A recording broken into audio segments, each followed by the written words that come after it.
Yo, naiaminia 255 safari ya kutoka Dar es Salaam kuelekea Dodoma leo Oktoba 29, siku ambayo Watanzania wanaitumia kupiga kura. Mi safari yangu inaendelea, na kama ambavyo niliripoti awali kuhusu kutokuwa na abiria wengi sana leo, na tukiamini kwamba abiria wengi leo wameitumia siku hii kwa ajili ya kupiga kura kwenye vituo mbalimbali ambavyo wamejiandikisha. Na hiyo ndio hali halisi. Na jaribu kufanya safari kutoka behewa moja kwenda behewa lingine. Nilikuwa kwenye behewa namba 14, ili ambayo nimepita hapa ilikuwa ni behewa namba 14, na sasa hivi ninaelekea behewa namba 13. Hii hapa behewa namba 13, behewa namba 3324 ndani ya treni ya kisasa kabisa ya SGR. Watu angalie hali ipoje huko ndani kwenye behewa namba 13. Lakini hali ndio kama ambavyo wanaitazama. Abiria si wengi sana kama ambavyo nimeripoti.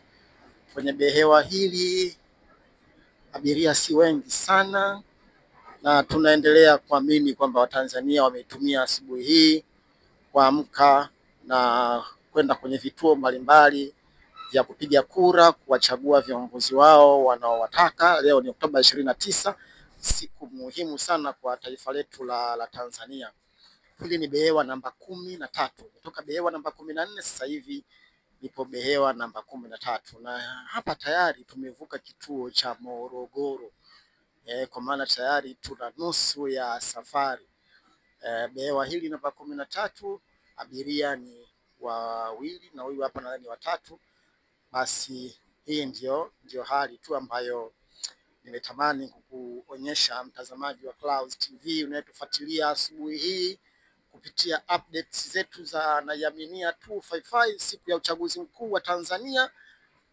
Mambo ndo kama hivi ambavyo unayatazama. Safari ya kutoka Dar es Salaam kwenda Dodoma mara nyingi kwa nyakati hizi za asubuhi huwa inakuwa ina abiria wengi, hata wale ambao huwa wana book ticket. Ukibook kwa treni ya asubuhi huwa unapata changamoto sana ya kupata seat. Mara nyingi huwa zinakuwa zimejaa kwa sababu watu wengi usafiri huu wa SGR wanaotumia kwa manufaa makubwa. Wengine wanaishi Dar es Salaam wanafanya kazi Dodoma, wengine wanaishi Dodoma wanafanya kazi Dar.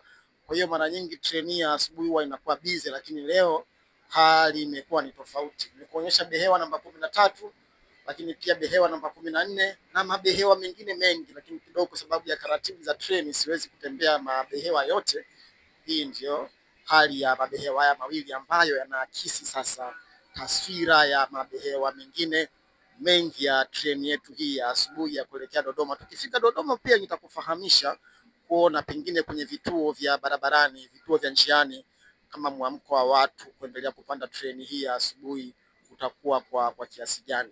Hii ni Naiaminia 255. Mimi naitwa Azizi Kindamba. Endelea kukaa na kukupa updates zote za ndani ya treni, lakini nikishuka nje ya treni na Dodoma kwa ujumla kuelekea kule ofisi za Tume Huru ya Taifa ya Uchaguzi, ambapo ndipo tutakapoweka kituo hapo na kukufahamisha kila ambacho kitakuwa kikiendelea leo Oktoba 29 mpaka siku ambayo matokeo ya jumla ya mshindi wa kiti cha urais yatakapotangazwa. Asanteni sana.